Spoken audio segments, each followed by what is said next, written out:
जिससे समझा लावारिस, वो निकली रजवाड़े खानदान की इकलौती वारिस। रेलवे स्टेशन के पास एक सुनसान सड़क, रात के 12 बज रहे हैं। मूसलाधार बारिश हो रही है। सनाया फटी हुई कुर्ती में भीगते हुए भारी लोहे का सामान ट्रक में लाद रही है। ए लावारिस, जल्दी हाथ चला। अगर सुबह तक राजगढ़ नहीं पहुंचे तो याद रखना, नौकरी से निकाल दूंगा, एक पैसा भी नहीं मिलेगा। जी मालिक जी, बस थोड़ा सा और सामान बचा है। ये बक्से बहुत भारी हैं, मेरे हाथ कांप रहे हैं। अंबर की गाड़ी तेजी से निकलती है, तभी दूसरी गाड़ी आती है। ए लावारिस, चल जल्दी कर, सुबह में राजगढ़ पहुंचना है। सारा सामान गाड़ी में लग जाना चाहिए, वरना ध्यान रखना। इवेंट वाली गाड़ी तेजी से निकलती है और टायर से उड़ा सारा कीचड़ सनाया के चेहरे और कपड़ों पर लग जाता है। हे भगवान, सब कुछ गंदा हो गया। कीचड़, ये कीचड़ भी शायद मेरी किस्मत का हिस्सा है। सनाया कीचड़ को हाथों से पोंछती है और रोते हुए फिर से भारी सामान उठाने लगती है। रात के 2 बज चुके हैं। काम खत्म होता है और सनाया गंदे कपड़े में ही बैठ जाती है। भूख से पेट जल रहा है, पर यहाँ एक निवाला भी नहीं है। बदन कांप रहा है, कितनी ठंड है। कोई तो होता जो प्यार से पूछता कि क्या तूने खाना खाया। काश कोई तो होता जो मुझे प्यार से गले लगाता। अनाथ आश्रम वालों ने तो मुझे 5 साल की उम्र में लावारिस ही बताया था। पता नहीं मेरे माँ बाप जीवित भी है या नहीं। शायद मैं इस दुनिया में बिल्कुल अकेली हूँ। सुबह फिर वही काम, वही चिल्लाने वाले लोग। बस हवा नहीं सहा जाता। खुद से बातें करते करते सनाया फटी कुर्ती को बदन पर लपेटकर ठंडी जमीन पर ही दुबक कर लेट जाती है। अगली सुबह सनाया फटे पुराने कपड़ों की एक छोटी पोटली लेकर इवेंट वालों की गाड़ी में बैठती है। सड़क के किनारे वो लोग उसे बचा खुचा जूठा खाना देते हैं। ए लावारिस, जल्दी कर, सारा दिन यहीं पड़े रहना है क्या? हाँ, गाड़ी चलने वाली है। आ रही हूँ साहब, आ रही हूँ। सनाया धीरे से गाड़ी में बैठती है। उसके आंसू नहीं रुक रहे हैं। पता नहीं ये सफर मुझे कहाँ ले जाएगा। क्या इस दुनिया में कोई मेरा अपना है भी, या मैं हमेशा ऐसे ही दूसरों की जूठन पर अपना पेट भरती रहूंगी। गाड़ी राजस्थान की धूल भरी सड़कों से गुजरती हुई घंटों बाद राजगढ़ पहुंचती है। जैसे ही गाड़ी एक भव्य महल के सामने रुकती है, सनाया का दिल जोर से धड़कने लगता है। राजगढ़ के महल के बाहरी ग्राउंड में इवेंट का सामान उतारा जा रहा है। सनाया महल को एक टक देख रही है। ये महल, ये नक्काशीदार खंबे और ये दहलीज, ऐसे क्यों लग रहा है कि मैंने यहाँ बचपन में कभी लोरी सुनी थी। ये एहसास इतना अपनापन भरा क्यों है। ए लावारिस, वहीं खड़ी खड़ी क्या सपने देख रही है? अपनी औकात याद रख, हाँ? और जल्दी सामान उठा। यहाँ राजघराने की आन बान शान का काम है, कोई खिलवाड़ नहीं है। जी मालिक, बस अभी उठाती हूँ। सनाया लड़खड़ाते कदमों से महल की दहलीज की तरफ बढ़ती है। महल में चहल पहल है। नौकर चाकर काम में जुटे हैं। ये महल, ये भव्यता, ऐसे क्यों लग रहा है जैसे इन दीवारों का मुझसे कोई पुराना रिश्ता है। जैसे यहाँ की हवाओं में कोई धुंधली सी लोरी गूंज रही हो। सनाया मंत्र मुग्ध होकर महल की नक्काशी को देखती है और ख्यालों में खोकर धीरे धीरे आगे बढ़ती है। अचानक उसका पैर महल की दहलीज पर पड़ता है। अरे, ये क्या हो गया?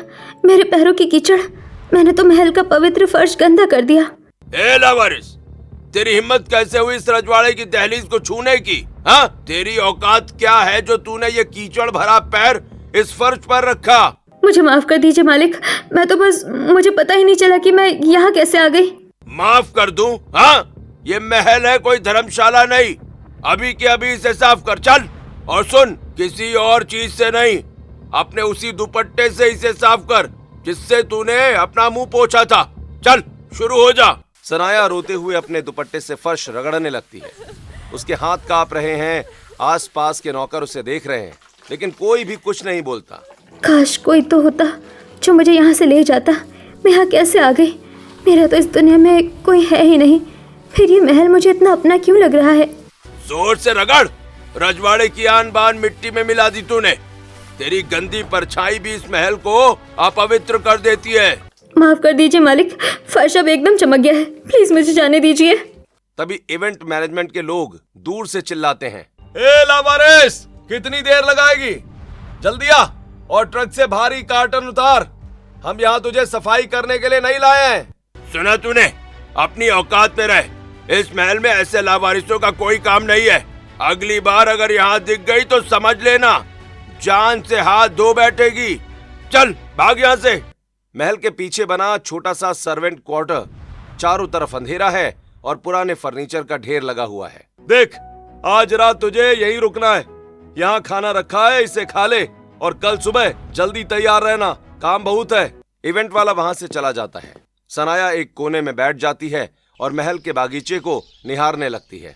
कितना अजीब है ना, सुबह इसी फूफा ने मुझे जलील किया, लेकिन जब मैं इस बगीचे को छूती हूँ तो लगता है कि ये पेड़ पौधे मुझे पहचानते हैं, जैसे इन पत्तों की सरसराहट में माँ की लोरी छुपी हो। वो बागीचे की एक क्यारी को धीरे से छूती है। मैं यहाँ कैसे आ गई? मेरा तो कोई नहीं है, फिर ये अपनापन कैसा? कहीं ये मेरा भ्रम तो नहीं? सुना है आज बड़े मालिक की 80वीं शादी की सालगिरह का जश्न मनेगा। 15 साल बाद महल में इतनी रौनक होगी। हाँ, पर बड़े मालिक और मालकिन की उदासी तो आज भी वही है। पोती के गम में उन्होंने महल की खुशियां ही भुला दी थी। पोती? 15 साल? क्या मेरी उम्र भी नहीं? ये सिर्फ एक इत्तेफाक होगा। राजगढ़ के इस विशाल महल में चारों तरफ फूलों की सजावट हो रही है। नौकर चाकर भाग दौड़ रहे हैं। भाई आज तो महल चमक उठेगा। हाँ, 15 साल बाद बड़े मालिक की 80वीं शादी की सालगिरह का जश्न जो है, जब से बेटा बहू गुजरे हैं तब से यहाँ सन्नाटा ही तो था। हाँ, पर बड़े मालिक और मालकिन की आंखों में आज भी वो नमी है। काश आज वो पोती होती तो आज का जश्न 2 गुना हो जाता। सनाया ये सब सुन रही है।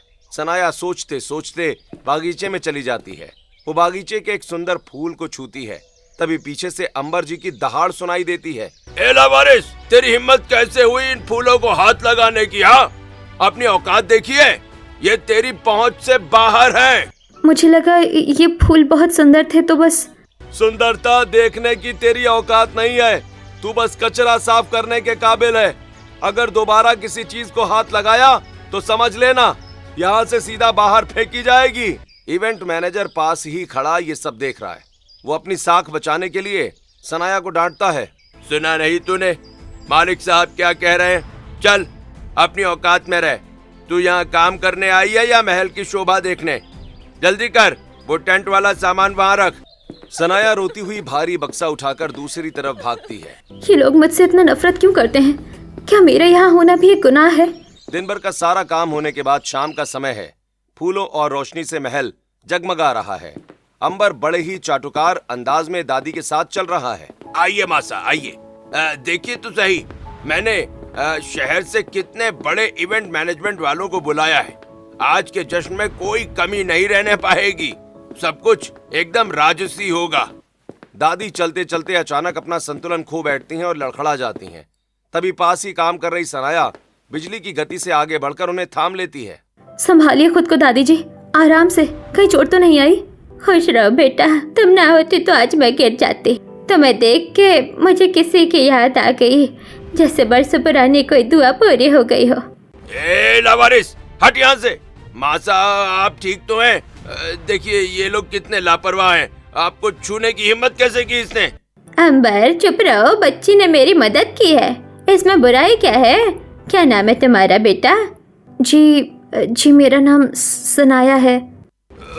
मासा, ये नौकरों के साथ मत घुलिए, इनका काम बस सफाई का है। आप चलिए, आराम करिए। अंबर दादी को अंदर ले जाने की कोशिश करता है, लेकिन दादी सनाया को एक बार फिर मुड़कर देखती हैं।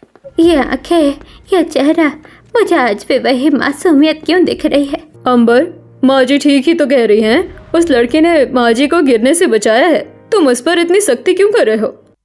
तुम चुप रहो अंबिका, तुम्हें इन सब बातों की समझ नहीं है। मैं बस ये देख रहा हूँ कि कोई भी बाहरी इंसान हमारे घर की शांति में खलल न डाले। सनाया एक तरफ खड़ी ये सब सुन रही है। दादी जी का स्पर्श, वो इतना अपना क्यों था, जैसे मेरी रूह का कोई पुराना रिश्ता इस महल की मिट्टी से जुड़ा हो। पर क्या ये मुमकिन है? राजगढ़ महल के गलियारे में तभी दादी अचानक चक्कर खाकर गिर जाती हैं। नौकर हड़बड़ा जाते हैं और उन्हें कमरे में ले जाते हैं। सनाया जो दूर से ये देख रही थी, चुपके से महल के अंदर रसोई की ओर बढ़ती है। दादी जी को कुछ हो तो नहीं गया? पहली बार किसी ने मेरे सिर पर हाथ रखा था, वो कितनी ममतामयी है। मुझे उनके लिए कुछ करना चाहिए। सनाया रसोई में छिपते छिपाते पहुंचती है और किसी तरह हल्दी वाला दूध तैयार करती है। वो डरते हुए दादी के कमरे में जाती है, जहां दादी बिस्तर पर लेटी हैं। सनाया धीरे से अंदर आती है। दादी जी, क्या मैं अंदर आ सकती हूँ? ये थोड़ा हल्दी वाला दूध है, इससे आपकी तबीयत को आराम मिलेगा। आओ बेटा आओ, तुम फिर आ गई। मुझे लगा ही था कि तुम आओगी। जैसे ही सनाया दादी को दूध पिलाने के लिए आगे बढ़ती है, तभी अंबर वहाँ पहुँच जाता है। ए लावारिस, तेरी हिम्मत कैसे हुई शाही कक्ष में घुसने की? तू यहाँ क्या कर रही है? मैं बस दादी जी को दूध देने आई थी, उन्हें अच्छा लगेगा। दूध देने आई है या जहर घोलने? पता नहीं क्या मिलाया है इसमें तूने। तू यहाँ हमारी मासा को मारने आई है, चोर कहीं की। ए नौकरों, इसे घसीटकर बाहर निकालो। अंबर बस करो, इसे कोई हाथ नहीं लगाएगा। ये दूध मैंने ही मंगवाया है, बाहर जाओ तुम सब। अंबर सक पकाकर रुक जाता है। वो गुस्से में जल रहा है, लेकिन दादी के सामने कुछ बोल नहीं पाता। ठीक है मासा, जैसी आपकी मर्जी, पर याद रखिएगा ये बाहरी लोग किसी दिन इस खानदान को भारी पड़ेंगे। अंबर वहाँ से चला जाता है। सनाया कांपते हाथों से दादी को दूध पिलाती है।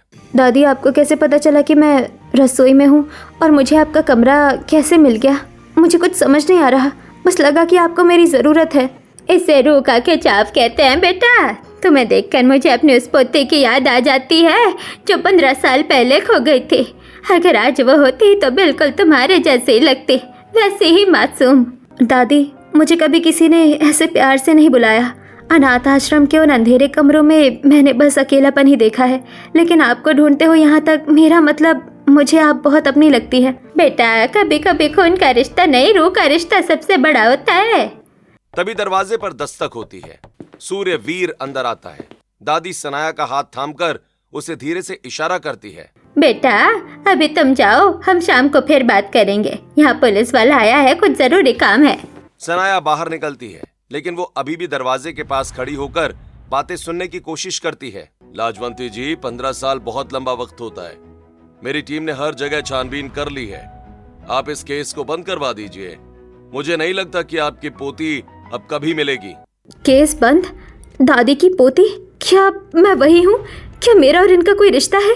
सनाया के मन में कश्मकश बढ़ रही है। वो धीरे से वहां से हटती है। दिन गुजरता है और अगले दिन सालगिरह के जश्न की तैयारियां चरम पर हैं। अंबर ने सनाया को महल के भीतर काम करते देख लिया है। ए लावारिस, तेरी हिम्मत कैसे हुई फिर से इस महल के अंदर कदम रखने की? मैंने कहा था ना, यहाँ तेरा काम नहीं है। माफ कर दीजिए मालिक, मैं तो बस इवेंट वाले सामान हटा रही थी, मैं उनकी मदद कर रही थी। मदद? अरे उंगली क्या पकड़ाई तूने, तो पूरा हाथ ही पकड़ लिया। मुझे तो लगता है तू कोई चोरी चकारी करने आई है।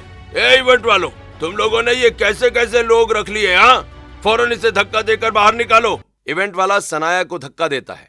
सनाया गिरते गिरते बचती है। तभी वहां दादी आ जाती हैं और उसे संभाल लेती हैं। धीरे धीरे जश्न का कार्यक्रम खत्म हो जाता है और इवेंट वाले अपना सामान समेट रहे होते हैं। चल सनाया, काम हो गया। अपना सामान उठा और यहाँ से रफू चक्कर हो। तुझे यहाँ रुकने की कोई इजाजत नहीं है। जाना पड़ रहा है इन प्यारे लोगों और इस दादी से दूर। पता नहीं क्यों इस महल से मेरा कोई गहरा नाता सा लगता है। काश मुझे यहाँ रुकने का कोई बहाना मिल जाता। जैसे ही सनाया गेट की ओर बढ़ती है, दादी उसे देख लेती हैं। रुको, ये लड़की कहीं नहीं जाएगी। मासा, आप क्या कर रही हैं? ये तो एक बाहरी और लावारिस लड़की है। इसे यहाँ रखना ठीक नहीं है। अंबर, तुम्हारी राय नहीं मांगी मैंने। आज से ये महल में ही रहेगी। ये मेरे लिए पर्सनली काम करेगी। मुझे इसके साथ एक अजीब सा अपनापन महसूस होता है। दादी, क्या आप सच कह रही है? क्या मैं सच में यहाँ रुक सकती हूँ? हाँ बेटा, आज से ये तुम्हारा ही घर है। अंबर, इसे महल के एक कमरे में रहने की जगह दे दो और नौकरों वाली वेशभूषा दे दो। जाओ सनाया बेटा, ये साड़ी पहन लो। अंबर को गुस्सा तो बहुत आता है, लेकिन दादी के सामने वो कुछ बोल नहीं पाता। वो अंबिका की तरफ देखकर बड़बड़ाता है। अंबिका, देखा तुमने? ये बुढ़िया तो सटिया गई है। इस लावारिस को महल में रखकर मेरे ही खिलाफ साजिश कर रही है। हमें कुछ करना ही होगा। अंबर, माँ जी खुश है तो तुम्हें क्या दिक्कत है? रहने दो उसे यहाँ। शुक्रिया भगवान, मुझे मेरा ठिकाना मिल गया। अब मैं दादी के पास रह पाऊंगी। दादी सनाया को वहां पर रोक लेती हैं। अगले दिन राजगढ़ महल के गलियारे में अंबर और अंबिका एक कोने में खड़े होकर दादी और सनाया को देख रहे हैं। दादी प्यार से सनाया के बाल बना रही हैं। अरे तो तुम्हें इससे दिक्कत क्या हो रही है? अच्छा है ना, इस बच्ची के आने से माँ साहब खुश तो हैं, उनकी तबीयत में भी सुधार हो रहा है। अरे तुम समझती क्यों नहीं हो? ये लड़की अनजान है, चोर हो सकती है, मासा के खाने में जहर मिला सकती है, कुछ भी हो सकता है। अरे तुम ज्यादा ही सोचते हो, उसका चेहरा देखो कितना मासूम है। चलो मैं आराम करने जा रही हूँ। अंबर अपने मन में साजिशों का जाल बुन रहा था। तभी महल के पुराने स्टोर रूम में महल का सबसे पुराना और बूढ़ा नौकर विक्रम थर थर कांपते हुए अंदर आता है। उसने अभी अभी सनाया की कमर पर वो टैटू देखा है जो उसे 15 साल पहले के हादसे की याद दिला गया है। विक्रम पुरानी तस्वीरों के सामने घुटनों के बल बैठ जाता है। मुझे माफ कर दीजिए मालकिन, 15 साल मैंने जो पाप किया उसकी सजा मुझे आज मिल रही है। विक्रम तस्वीर को अपने सीने से लगा लेता है। भगवान, ये क्या हो गया? वो बच्ची, वो सनाया वही तो है। अगर अंबर को पता चला कि टैटू वाली लड़की वापस आ गई है तो वो उसे भी मार डालेगा और मुझे भी। तभी उसे बाहर आहट सुनाई देती है। विक्रम घबराकर तस्वीरों को वापस जगह पर रखता है और छिप जाता है। विक्रम, कहाँ मर गया तू? सुन, हमें उस सनाया को यहाँ से निकलवाना है। तुझे मासा से कहना होगा कि तूने उसे कीमती चीजें चुराते हुए देखा है, समझा तू? नहीं, अब और नहीं। मैंने एक बार गलती कर दी है, दोबारा गलती नहीं करूंगा। उसी तरह कुछ दिन और गुजरते हैं और कुछ दिन बाद राजगढ़ महल के पुराने स्टोर रूम में पुलिस अधिकारी सूर्यवीर, दादी और अंबर आते हैं। लाजवंती जी, 15 साल बीत गए हैं। मुझे इस केस को सुलझाने के लिए कोई ना कोई पुख्ता सबूत चाहिए। क्या यहाँ कुछ ऐसा है जो पहले कभी नहीं देखा गया? यहाँ पुरानी तस्वीरें और कुछ सामान रखा है, शायद यहाँ कुछ मिल जाए। सूर्यवीर पुराने एल्बम पलटने लगता है। अंबर घबराहट में पसीने पोंछ रहा है। तभी सूर्यवीर की नजर एक बचपन की तस्वीर पर पड़ती है जिसमें छोटी बच्ची की स्कर्ट के ऊपर कमर पर एक विशेष रजवाड़ी चिन्ह साफ दिखता है। ये निशान कैसा है? ये तो किसी विशेष खानदान का चिन्ह लगता है। ये तो हमारे राजघराने का कुल चिन्ह है। हमारी खोई हुई पोती की कमर पर भी बिल्कुल ऐसा ही निशान था। लाजवंती जी, आपने ये मुझे पहले क्यों नहीं बताया? उस वक्त इतना सदमा था कि सब कुछ धुंधला गया था। मुझे याद ही नहीं रहा कि टैटू वाली फोटो यहाँ भी है। सूर्यवीर चला जाता है। उसी शाम राजगढ़ महल के दीवान खाने में दादी और दादाजी सनाया को अपने पास बिठाकर फल खिला रहे हैं। अंबर पास ही खड़े ये सब जलती नजरों से देख रहा है। सनाया बेटा, थोड़ा और फल खा लो, तुम बहुत कमजोर हो गई हो और ये देखो तुम्हारी पसंद का हलवा बनाया है। दादी, आप मेरा इतना ध्यान रखती है। मुझे कभी नहीं लगा था कि मैं किसी के लिए इतनी खास हो सकती हूँ। आपकी ममता के सामने मेरी सारी परेशानियाँ छोटी लगने लगी है। तुम खास हो बेटा, क्योंकि तुम हमारे परिवार का हिस्सा हो। तुम्हारी आंखों में वो चमक है जो हमने वर्षों से इस घर में नहीं देखी। अंबर से अब और बर्दाश्त नहीं हो रहा। वो गुस्से में अंबिका से कहता है, देख रही हो अंबिका, हमने पूरा जीवन मासा की सेवा में बिता दिया और मासा इस अनाथ लावारिस को अपना सगा समझ रही है। ऐसा ना हो कि ये सारी जायदाद मासा इसके नाम कर दे और हमारे हाथों में कटोरा आ जाए। अरे आप ऐसी कैसी बातें करते हैं? हम मासा के अपने बेटी दामाद हैं। इतने सालों से हम उनके साथ रह रहे हैं, ऐसा कुछ नहीं होगा। आप उतना मत सोचिए। अरे तुम रहने दो, मैं इसे देखता हूँ। रात के सन्नाटे में अचानक लाजवंती जी की तबीयत बहुत ज्यादा बिगड़ जाती है। पूरे महल में अफरा तफरी मच जाती है। इस मौके का फायदा उठाकर अंबर चौधरी दबे पाव रसोई की तरफ जाता है जहां सनाया घबराकर मासा के लिए पानी गर्म कर रही है। अंबर पीछे से आता है और बेरहमी से सनाया की कलाई पकड़ लेता है। हुकुम, मेरी कलाई छोड़िए, मुझे जोर से दर्द हो रहा है। मुझे मासा के पास जाने दीजिए, उनकी तबीयत बहुत खराब है, उन्हें मेरी जरूरत है। ए, चुप कर लावारिस, बहुत हमदर्दी जाग रही है ना तेरी इस महल के मालिकों के लिए। आज तेरा ये नाटक मैं हमेशा के लिए खत्म कर देता हूँ। हुकुम, मैंने आपका क्या बिगाड़ा है? भगवान के लिए मुझे छोड़ दीजिए। मैं इस महल से बहुत दूर चली जाऊंगी और कभी वापस नहीं आऊंगी। तेरे जाने से मेरा काम नहीं बनेगा, तेरा इस दुनिया से जाना जरूरी है। अंबर चौधरी सनाया को घसीटते हुए महल के पिछले हिस्से की तरफ ले जाता है और उसे सर्वेंट क्वार्टर की एक पुरानी धूल भरी अंधेरी काल कोठरी में पटककर बाहर से लोहे का भारी ताला ठोक देता है। हुकुम, ताला मत लगाइए प्लीज, मुझे बाहर निकालिए।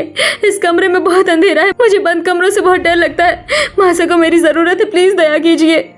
चिल्लाती रह, अब इस बंद कोठरी से तेरी लाश ही बाहर आएगी। बहुत ऐश कर ली तूने इस महल में मालकिन बनकर। अगर दोबारा तूने मासा के पास जाने की या इस कोठरी से बाहर निकलने की हिमाकत की तो तेरा वो हश्र करूंगा कि तेरी रूह भी कांप उठेगी। समझी मैंने क्या कहा? हे भगवान, मेरी किस्मत में ये घुटन ही क्यों लिखी थी। आज माँ सब बिस्तर पर तड़प रही है और मैं यहाँ बेबस बंद हूँ। मेरी रक्षा करो प्रभु। चिल्ला, जितना चिल्लाना है चिल्ला, तेरी आवाज सुनने वाला यहाँ कोई नहीं है। अंबर वहां से चला जाता है। उधर लगभग 1 घंटे के बाद लाजवंती जी को होश आता है और वो सनाया को पुकारती हैं। सनाया कहाँ है मेरी बच्ची? उसे बुलाओ, मुझे उसी के हाथ से पानी पीना है। लाजवंती, तुम शांत रहो। डॉक्टर ने तुम्हें आराम करने को कहा है, लेकिन सचमुच सनाया कहीं दिखाई नहीं दे रही है। पूरा महल छान मारा नौकरों ने, पर उसका कोई सुराग नहीं मिल रहा। हुकुम, मुझे लगता है सनाया बिटिया बहुत बड़ी मुसीबत में है। अंबर हुकुम ने कल शाम उन्हें बहुत बुरी तरह डराया था और धमकी दी थी। कहीं उन्होंने क्या? अंबर की इतनी हिम्मत कि वो मेरे महल में किसी बच्ची को नुकसान पहुंचाए। विक्रम, मेरे साथ चलो, हम अभी सर्वेंट क्वार्टर की एक एक कोठरी की तलाशी लेंगे। जी हुकुम, आप मेरे पीछे आइए। मैंने अंबर हुकुम को उस तरफ जाते देखा था। सूर्य प्रताप सिंह और वफादार नौकर विक्रम टॉर्च लेकर सर्वेंट क्वार्टर की तरफ जाते हैं। वहां उन्हें एक कोठरी के बाहर बड़ा ताला लटका मिलता है और अंदर से सनाया के रोने की धीमी आवाज आ रही होती है। सनाया बेटा, तुम अंदर हो? घबराओ मत, मैं आ गया हूँ। विक्रम, इस ताले को अभी तोड़ो। बापू साहब, प्लीज मुझे बचाइए। यहाँ बहुत अंधेरा है और मुझे सांस लेने में तकलीफ हो रही है। हुकुम, आप थोड़ा पीछे हटिए, मैं इस ताले को अभी एक झटके में तोड़ देता हूँ। विक्रम लोहे की रॉड से ताला तोड़ देता है और भारी दरवाजा खोलता है। सनाया रोते हुए बाहर आती है और सीधे दादाजी के गले लग जाती है। बापू साहब, मुझे बहुत डर लग रहा था। अंबर हुकुम ने मुझे यहाँ जबरदस्ती बंद कर दिया था और कहा था कि वो मुझे जिंदा गाड़ देंगे। शांत हो जाओ मेरी बच्ची, शांत हो जाओ। अब तुम बिल्कुल सुरक्षित हो। उस पापी अंबर का अंत अब बहुत करीब है। चलो मासा के पास। माँ साहब, मैं आ गई हूँ, आंखें खोलिए माँ साहब। लाजवंती जी बिस्तर पर लेटी हुई हैं। सनाया आंखों में आंसू लिए कमरे के कोने में खड़ी है।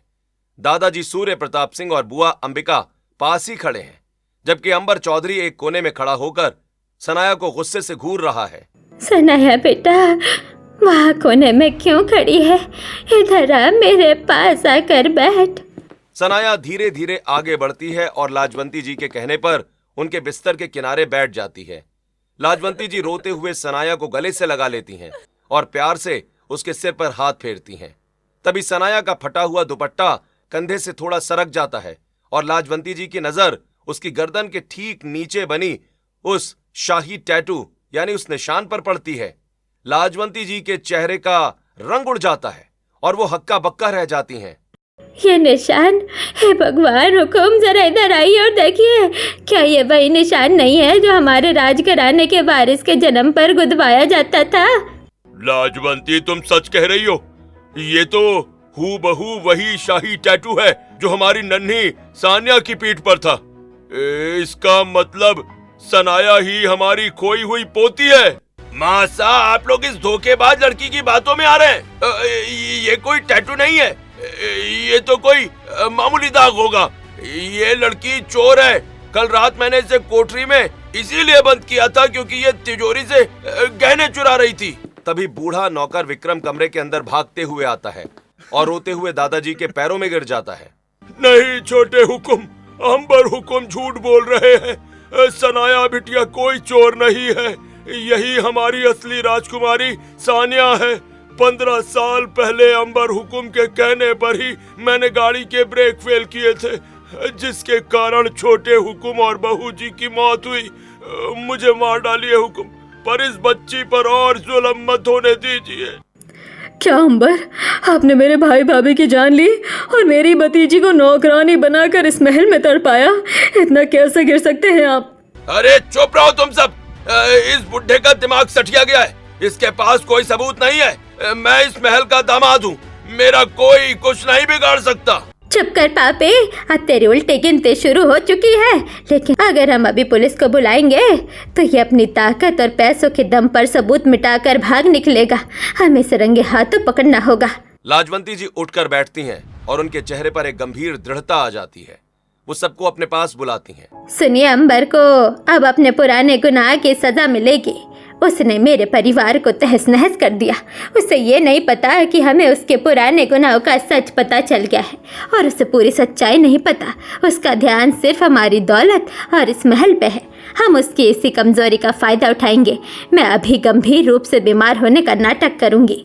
लेकिन लाजवंती, इससे क्या होगा? अंबर के मन में इस महल की दौलत का सबसे बड़ा लालच है। मैं ऐलान करूंगी कि जो कोई भी मेरी खोई हुई पोती सनाया को सबसे पहले ढूंढ कर लाएगा, सारा राजपाट उसी के नाम होगा। अपने इसी लालच में आकर अंबर खुद सनाया को ढूंढने का नाटक करेगा और सबके सामने खुद कबूल करेगा कि ये राजगढ़ की असली वारिस है। बहुत खूब मासा। जैसे ही वो खुद अपने मुंह से सानिया का सच उगलेगा, मैं उसे 15 साल पुराने मर्डर केस और किडनैपिंग के जुर्म में रंगे हाथों गिरफ्तार कर लूंगा। मासा, मुझे इस महल की दौलत नहीं चाहिए, मुझे बस आपका प्यार चाहिए। मेरे बच्चे, ये दौलत तेरी ही है। इस पापी को सजा दिलवा कर मैं राजगढ़ का इंसाफ पूरा करूंगी। सब लोग तैयार हो जाओ, हमारा खेल शुरू होने वाला है। दादी अंबर को दिखाने के लिए सानिया को अपनी पोती नहीं मानती और फिर बीमार होने का नाटक करती हैं। सुनो, सब लोग कान खोल कर सुनो, मेरी आखिरी घड़ी अब बहुत करीब है। 15 साल पहले हमारे बेटे बहू के जाने के बाद हमारी इकलौती पोती खो गई थी। आज मैं इस पूरे राजगढ़ के सामने ये वसीयत और ऐलान करती हूँ। बोल बुढ़िया बोल, जल्दी से ये सारा राजपाट मेरे नाम लिख दे ताकि मैं इस महल का असली राजा बन सकूं और इन सबको अपनी उंगलियों पर नचा सकूं। जो कोई भी मेरी उस खोई हुई पोती सनाया को आज इसी वक्त जिंदा ढूंढकर मेरे सामने लाएगा, मैं इस पूरे राजगढ़ की वसीयत और अगला वारिस उसी को घोषित कर दूंगी। आज ही उसका राज तिलक होगा। अरे वाह, ये बुढ़िया तो खुद ही अपनी मौत का सामान दे गई। वो लड़की तो कहीं और नहीं, इसी महल के रूम में घूम रही है। मैं बस बाहर जाकर सनाया को हाथ पकड़कर अंदर लाऊंगा और कहूंगा कि यही आपकी पोती है। बुढ़िया खुश होकर पूरी जायदाद मेरे नाम कर देगी। सुनिए जी, आप अचानक मुस्कुरा क्यों रहे हैं? मासा इतनी गंभीर बात कर रही है और आपके चेहरे पर ये लालच क्यों दिख रहा है? अरे अंबिका, तुम नहीं समझोगी। मैं तो बस मासा की इस अंतिम इच्छा को पूरा करने के लिए भगवान का शुक्रिया अदा कर रहा हूँ। मैं अभी बाहर जाकर कुछ करता हूँ। अंबर चौधरी तेजी से कमरे से बाहर भागता है। वो सीधे दालान में काम कर रही सनाया का हाथ बेरहमी से पकड़ता है और उसे खींचते हुए वापस लाजवंती जी के कमरे के अंदर लाकर खड़ा कर देता है। मासा हुकुम, देखिए कितना बड़ा चमत्कार हो गया। ईश्वर ने हमारी प्रार्थना सुन ली। मुझे आपकी खोई हुई पोती मिल गई है। क्या आप ये क्या कह रहे हैं जी? ये सनाया हमारी पोती है, ये कैसे संभव है? हाँ अंबिका, ये सनाया कोई साधारण नौकरानी नहीं है। यही तुम्हारी खोई हुई भतीजी और मासा की पोती सानिया है। इसके पीठ के नीचे वो शाही टैटू भी है जिसे मैंने खुद देखा है। मासा, मैं अपनी पोती को ढूंढ लाया। अब अपने वादे के मुताबिक मुझे इस पूरे रजवाड़े का वारिस घोषित कीजिए। मुझे सब पता था अंबर, मुझे हमेशा से तुझ पर शक था, लेकिन मैं अपनी इस मासूम बेटी अंबिका के सुहाग और उसके घर को उजाड़ने से बचाने के लिए इतने सालों तक चुप रही, पर तू तो आस्तीन का सांप निकला। आप ये क्या कह रही हैं मासा? मैं तो आपका दामाद हूँ। मैंने तो आपकी पोती को ढूंढ निकाला है। आपको तो मेरा आभारी होना चाहिए। तू दामाद नहीं, मेरे बेटे और बहू का कातिल है। तूने सोचा कि तू बहुत चालाक है।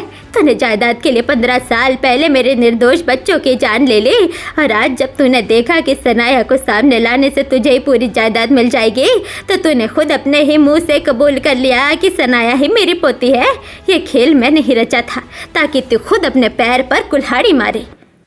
अंबर चौधरी, विक्रम ने पुलिस के सामने सरकारी गवाह बनकर अपना जुर्म कबूल कर लिया है और तुम्हारा सारा काला चिट्ठा खोल दिया है। अब तुम कानून के शिकंजे से कभी बच नहीं सकते। ये क्या बकवास है इंस्पेक्टर? मुझे हथकड़ी क्यों लगा रहे हो? मासा, बापूसा, कुछ बोलिए। अंबिका, तुम तो कुछ कहो, मैं बेगुनाह हूँ। नहीं, ऐसा नहीं हो सकता। आप इतने बड़े कातिल निकले। आपने मेरे ही भाई भाभी को मार डाला। तू है आपके दामाद होने पर। ले जाइए इसे इंस्पेक्टर साहब, इस आदमी को। इसे कड़ी से कड़ी सजा मिलनी चाहिए। ले जाओ इस कातिल को सूर्यवीर। इसे तड़प तड़प कर सड़ने के लिए जेल की काल कोठरी में डाल दो। इंस्पेक्टर सूर्यवीर अंबर चौधरी को घसीटते हुए कमरे से बाहर ले जाता है। अंबर चिल्लाता रह जाता है।